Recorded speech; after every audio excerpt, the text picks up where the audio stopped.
Hey guys, welcome to a new video from the VGcasters. My name is Amcam. I'm one of the new hosts for the channel, and we're going to try something new today where I've got two of our members here and we're going to be discussing stuff that have come out from set 7, including stuff as well that's going to come out in set 8, and at the same time we'll be looking at YouTube comments and suggestions from you guys, the subscribers, and we'll see how much we can go through in the next while.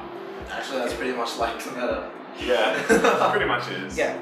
Well, it's a new format, so hopefully it'll be a lot better than the meta, and I get to keep my hosting job. Yeah. So, to start off, well, let's talk about set 7, guys. What did you guys expect? Did you guys get what you expected from set 7? How's it been so far? I guess you should start. I mean, you're the one that's been playing around with Great Nature. Oh, okay. Well, Great Nature was really big for me because I've been waiting since set 2. I'm sure all you guys have as well, but I've just been mucking around with the deck, like trying different deck styles, and so far Lox has really appealed. A lot of people disagree, but so far I just find it really not consistent, but just very heavy beatdown. It just runs smoothly, like even when you miss the right chain. Cards like even the draw card, the Canvas Koala, can be abused as well because of the power up. Yeah. So you can hit really good numbers, and then you can replace at the end of the turn with the card that you draw. Because the problem that that card had was that there weren't really no other cards that could support it. There was just not enough there for the clans. I mean, Nova Grapplers having a 7k beat is not a good thing. Oracle's also not a good thing, you know. But at least you can bring it up and come with 11k with the 4,000. Yeah, exactly right. Exactly right. I really preferred the stand triggers as well over it because you can just abuse things like Binoculus and Monoculus Tiger. Even the Leopold as well. Okay. Cool. So, you mentioned a couple of cards from Great Nature. Is there any other cards you may have not mentioned yet that may be of interest to people who haven't seen set 7? Well, things like the Dragonic Executioner clones and the Zombie Shark, yeah, those cards in this clan are really nice as well, just purely because of those big numbers is why you can hit, and just already getting a power boost, you can swing for some really, really good numbers. So like 24,000 at your opponent's 13k Vanguard, even with 9k supporter or 10k supporter, 25. So just really good numbers. The clan, obviously the Harmscapes. Not too sure about the grade 2. The grade 3 is just clogs up the deck. So far, I'm only just using the grade 1. It's so far the most synergistic card of the deck. So I'm scared. If you guys haven't had a chance, I suggest you go check out the lore of the card. If I can be bothered, I might put it up here. It's a little bit. If we have extra time during this recording session, we might put up another video of me reading the lore for. We could just put a link in the description. Yeah, you know what, yeah, let's just do that. Yeah, we'll put it up once it's up as well. Cool. Now the other clans that have been supported once again, which is Gold Paladin, Dark Irregular, Pale Moon, and was there another Oracles? Oracles. Anything to mention? Anything to note from those clans that have come out? I really like the new Pale Moon support, personally. I think it's quite good, although the Limit Break card, Liqueur, is, I find, inherently unstable. Like, we've been testing with Aya, and he's had a lot of problems with the deck. It just hasn't got, yes, I can see you thrashing around. There just haven't been, like, it's just not as consistent. Yeah, I know what you mean. Just playing against Aya himself, like, he just lacks the counter blast at the end to push. The Limit Break is just sometimes too late to, like, be pushing for that big numbers as well. Although I do see its like strengths, a lot of people have found like kind of overestimating the card. Oh, definitely. It's like in a deck that already really uses counterblast. This thing takes out 3. So you take the 3 counterblast, you have the 1 for your starting Vanguard, you got 1 counterblast left, and Liqueur's own ability, which I'll flash up, is when it gets ridden, it pulls out a grade 0, 1, 2, 3. Yeah. You want to pull out your starter and switch it for something else again. Right. So you essentially have 5 counterblasts gone for a deck that uses counterblast. On top of that, to make full use of the card, you have to have an empty field, which it's not worth just staying with an empty field just so that you can activate the limit break. So it's a completely different like deck style almost. Yeah. So imagine this, it's just a gigantic explosion and then all of a sudden it just gets cut short. I like to see it as it's like Pale Moon's machining stag beam. Yeah, that's actually... Yeah. Okay, now to bring up the new addition to the number of clans that have already been introduced to Vanguard, Set 7 introduced Aquaforce. What do you guys have to say about that? No. Set 7 introduced Great Nature. Aquaforce is the Trollic. Yeah, Set 8. Oh, was it? Yes. Okay. Well, That's that fine, gets that's us fine, out. that's you want to do that again? Yeah, so Great Nature was the biggest support. Yeah, Yeah, pretty much. There was no new introductions then. No, not completely new. Mm. You could say Great Nature's an introduction because Reintroduced. Basically, it was basically reintroduced. Okay. Well, I'd like to hear your thoughts on Oracle Think Tank RPGcaster. yeah, I've already given some of my thoughts on the previous video we posted, the Scarlet Witch Coco deck. We'll address some of the questions that Yeah, we'll we be have addressing. later. We'll look at some comments later. Yep. But I think the Soulless Oracle build is really, really good. Stable. If you do miss your grades, which I was, as you know, testing with me, it happened a lot. I didn't get my grade 3. Just a simple ride of the Scarlet Witch gets me the hand advantage back. You can afford to block early damage if your opponent's like rushing you, and as well as that, when you do ride the Scarlet Witch, you can afford to drop your own field. Yeah. Oftentimes I'll have not much on the field, but once I ride that Scarlet Witch, I can drop a full field. And it's not just like any full field. It's like a stable column, the Vanguard swinging for 20 and 21, and then like a Silent Tom column, or a 20k column with Souffle, or a Promised Daughter column, like something actually threatening. So I think the deck's like quite solid, faster than Security, which is why I like it. I played previous card games like Yu-Gi-Oh! I played Lisei, and I played Wish Wars. The kind of like decks that I built there were a lot faster, so I guess this suits me a lot better than Oh, Security okay, yeah. deck. As well as I guess I'll talk about this deck I have here. This is an old Amaterasu deck. I won't go through it in detail, but I was talking with my friend Asian Danny, and he's had this idea of going back to the basics, right? Because oftentimes we'll want to clog our decks to up with like really fancy effects, but what he's done is like just brought it back to basics. His grade 3s are all Zombie Shark clones and executioners. He's using the Grand Blues, the Drop Zone Revival to keep a constant field. That kind of style is really good, and I looked at that in terms of Oracles. We even got a really good starting Vanguard now. Yeah. You can afford that. Like, as well as that, you can top check for your critical triggers. You can top check for Eclair's grade 3s. And Oracles have a lot of dangerous speed sticks. Silent Tom, Souffle. So, you can pest our rear guard now, but oftentimes we'll have enough to, like, it won't bother us so much. Whereas back in the day, if you attack our Silent Tom, I'm going to drop my hand because that's all I've got. So I really think that Barkgal as a clan has really developed. Okay. So next up, we'll talk a little bit about the upcoming set 8, which is going to be released in September this year for the Japanese release. They've already started announcing some cards, like mostly Deep Police. Yeah, Deep Police and Aquaforce. Yeah. So do you guys have anything to say about that? Deep Police, I'm not too thrilled about it. I just personally don't think the support is amazing. I think a lot of advantage is lost when people will try to get that cross ride off. It's not, to me it's not amazing, sure. But as a clan like Deep Police, who It's has support they anything, needed. it's support they needed, yeah. Yeah. In terms of the cross ride though, and the superior cross ride, Yeah. I think I'm not too thrilled. I'm not too thrilled about it. It eats up a lot of hand. Although the scene in the anime was pretty cool, he did use up his entire hand to bring that out, and he only had one column to swing with. Oh god, much. Yeah, Malgard would have shut him down in any situation. I think Dayush is a really, really powerful card, the new one, but I think it suffers the same issues as the Arc Force Limit Breaks, which I will go into, in that you need to hit for it to be useful. The crit is not an on-hit ability itself, but for the crit to be useful, you need to hit.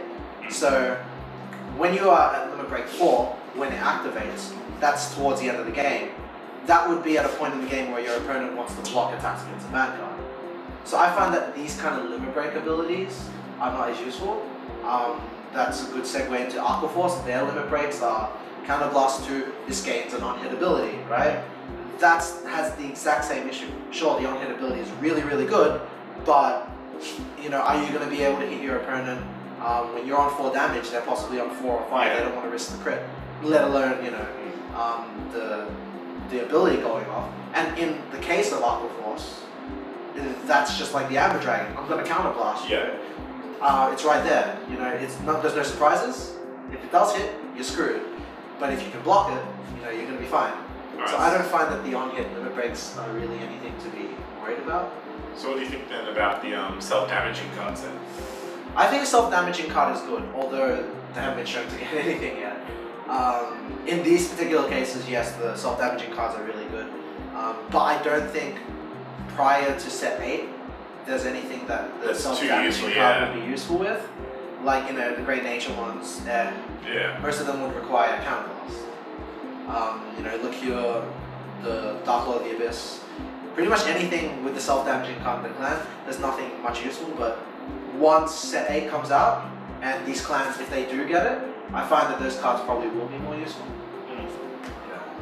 I really also like the my favorite card for Deep Leads that I got was the or 2 favorites was the Dragon, the Grade 2, Bedivere / Burning Horn Dragon Clone. Yeah. And the Great One Cosmo Being. I really like that. Okay. Yeah, I do agree that the support's good, but when you're just looking purely at the superior ride, cross ride kind of if played incorrectly, it can the player is going to lose a lot of cards. Yeah. Okay, something for the English people. Yeah. Let's do something for the English people. So we all know in set 3? Set 3. Before set 3 came out in Jap, we had Barkgal getting banned, and many months after that, people speculated like whether Barkgal was even going to get banned for English. Well, it looks like it is getting banned. Is it a ban right now? It's already banned. I thought it was banned either today or tomorrow. No, it's banned. By the time this video comes out, Barkgal will be banned in English. Yeah, okay, we'll say that. And you know, how does that affect the meta? What do you think? You're the Royal Paladin expert. Oh well, obviously, they have this period of time before set 3, so they'll have to play the Stardust Trumpeter. Yeah, that's true. Which isn't a bad thing. Like obviously, you have the advantage of sitting on a 6k unit if you miss your Grade 1, which is not a terrible thing, but obviously you don't want to miss your grade. But I played that format. It was absolutely fine. I was a little bit iffy about their reasonings for the restriction of Barkgal. Like, because Barramedes is coming out? I think that's what it's happening. Because of the new support coming out in the set 3, like Barramedes, that it would become broken, but I don't really think it's like see how that... I thought it was purely because the Swarm 2 Royal Paladins and the fact that we'll make it around set 3 because they get the Dorangal, right? Yeah. No, but that seems like that was their reason. Yeah. So practically, Barkgal, have fun with that. It'll be definitely an eye-opener for all you Royal Paladin players because you just actually start taking a look at all the cards you have now. Yeah. I know before it got banned, I was probably a little bit short-sighted. Narrow-minded. It always happens. Like when you have a lot to play with, you kind of narrow your scope and forget about certain cards. Being the only Granby player to play in our community all the way and dedicate himself to just that deck, Asian Danny never suffered that problem because he looked at quite literally every card and how it could possibly be used. Practically because of the banning of Barkgal and just a lot of other things, like practically further my knowledge as a player, definitely. Yeah, and I had that same thing, like when well, you guys have been asking why I haven't been playing Tsukiyomi. Well, let me tell you. I did, the player over there is in the back. I got thrashed in regionals. And like, it came to realization that maybe Tsukiyomi isn't as stable anymore. I think that kind of ride chain is just, it's like when we have these other ride chains pretty bad. And no, losing's not a bad thing. I opened my eyes up. I have this deck. I have Scarlet Witch, as you've already seen the build of. And yes, it has already been altered. Since that happens a lot. It does. When It I did the happens so Tsukiyomi, much. when I did the Tsukiyomi deck check, quite literally after we finished recording, I changed something in the deck already. So, ever evolving. Just to let you guys know, we change our decks quite a lot. Like we update them so often.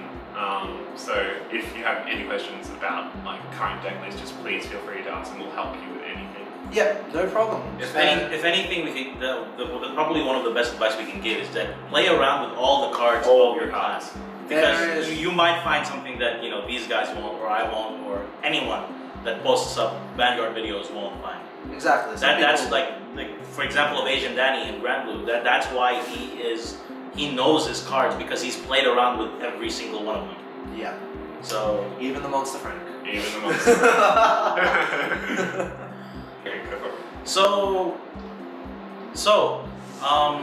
Bushiroad came around recently and surprised the entire Vanguard community by introducing Grade 4. Now, most people are thinking, why? Out of nowhere, why? And we're here to help to answer or give our thoughts on some of those. Give some of the thoughts. Yeah, give some of the thoughts. Okay, well, we saw it coming from a mile away. Yeah. Just with introductions of some new texts. I think it's a little bit ironic though. Like all the people now are saying like, oh, we don't really need Grade 4. It stuffs up the balance of your deck. But a lot of people were asking for it as well. People are never happy. Yeah, so like you're getting an introduction trial run, and you're not happy about it. I think that we did talk about that. Yeah. The reason why they have a limiter for how long you can use a Grade 4 card is because It's a trial run of it, pretty much. a trial run. Yeah, they want to see how it runs in each community. I'm pretty sure they're holding a tournament actually in Japan just for this. Yes. I'm not sure if it's just for this. Yeah. But they probably intended it. Yeah.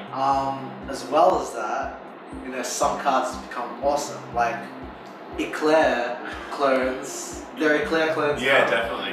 So you can't also want to search for Grade 3 or higher. So consistency. When you have this, there's no issues. It seems pretty good. But it does screw a bit with the ratio. Oh, definitely. Yeah, that was. I think that's the biggest question in most players' mind now, is that with the introduction of Grade 4, what's going to happen? What was going to happen to the deck? Here's my issue, right? Grade 4 doesn't have anything new. It's still twin drive. Yeah. Why do you introduce us to this when you could just give us cross riding? Like for everything, A Great Nature cross ride would be a lot, But if you want to have a 13k with that ability, it doesn't have to be specific. Just ride this on top of a Grade 3, and then it just does nothing if it's by itself.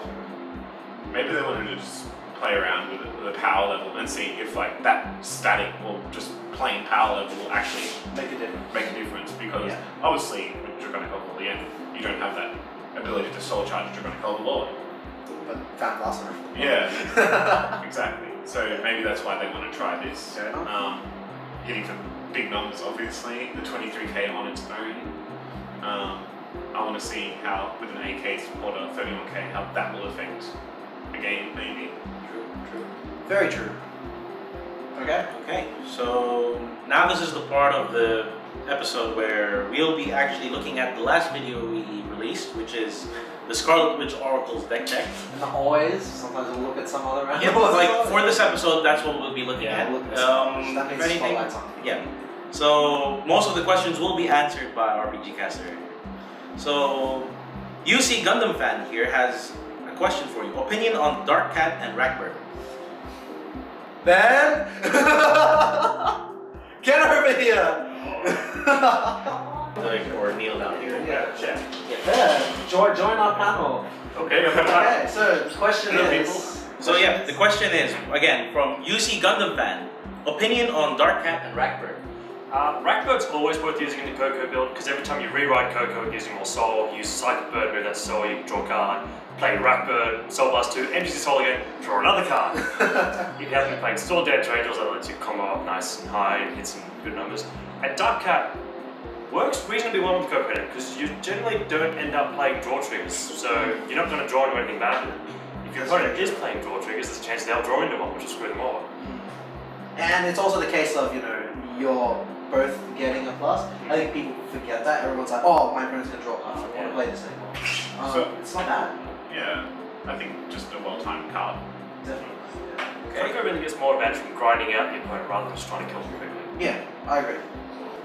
Next question is from Urban Tech Kid. Isn't the Moon Oracle build more consistent and man. a very strong deck?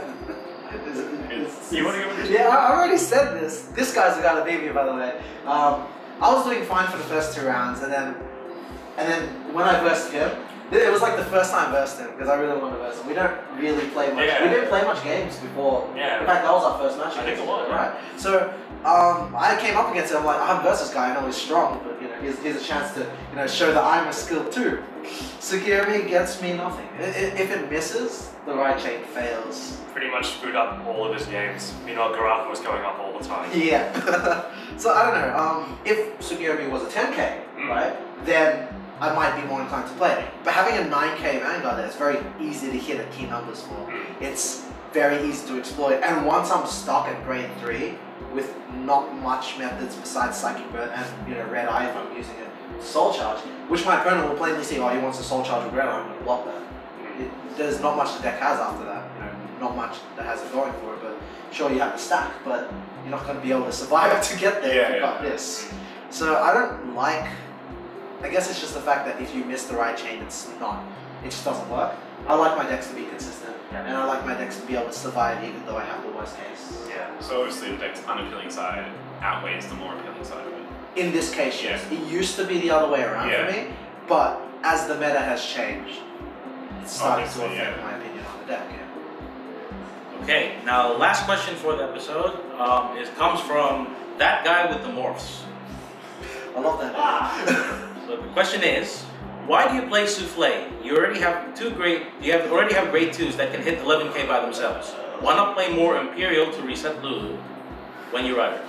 Okay, and I'm gonna, because I saw another comment like that about Skywitch Nana. Yeah. So like, why don't you play Skywitch Nana? If you miss the Coco, it will still be a grade 3. So like, why am I playing Souffle?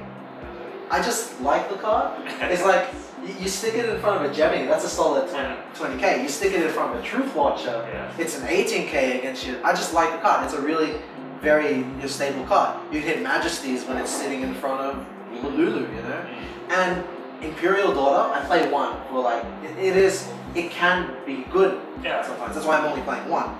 But to play more than 1, it thins down the amount of useful rear guards I can have. I don't want to be releasing Restraint. It keeps minusing myself every turn.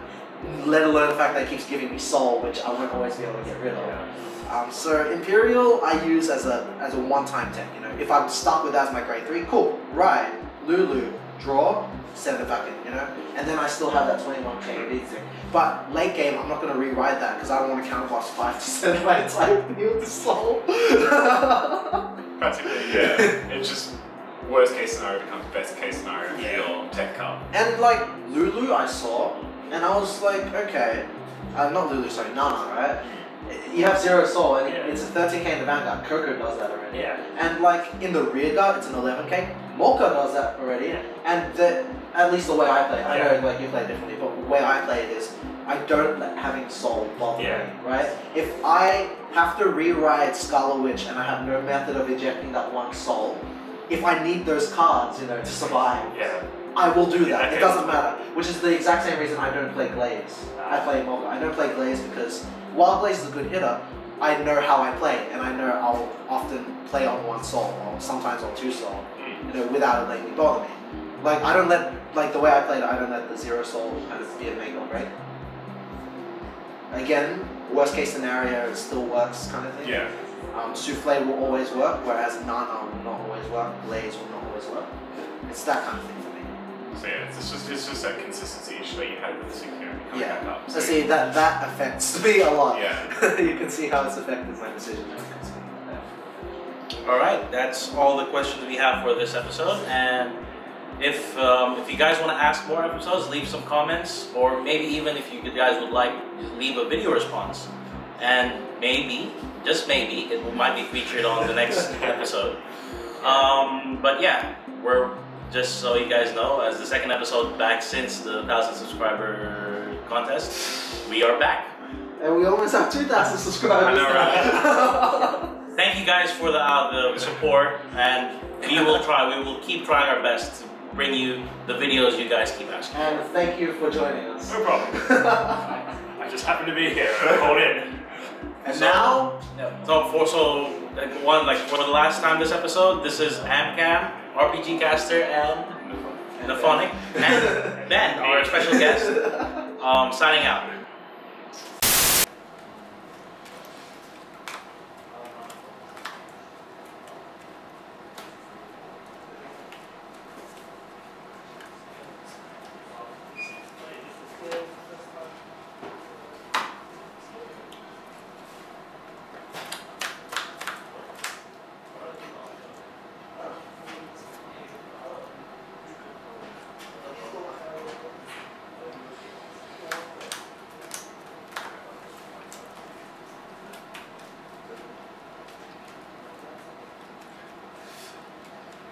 We have a redhead. you are recording right now. Exactly why only Australia put emphasis on redhead.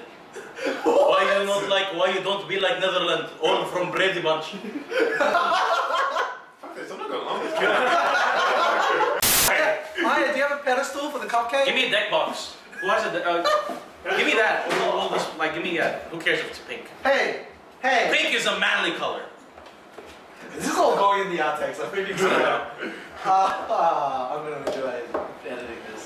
I'm not. Because I'm not doing it. No, it sucks. Good evening and welcome to. No, don't start now. You music. Nope. Hiya. Can you hear it? Yes. You're lying. It's coming up on the freaking sound register Creepy thing. dancing from Matt. Open Gangnam Style. Dun, dun, dun, dun. Whoop, whoop, Whoop, whoop, whoop. Open Gangnam Style. Hey, sexy lady. Whoop, You need to whoop, chill. whoop, whoop, whoop. Open Gangnam Style.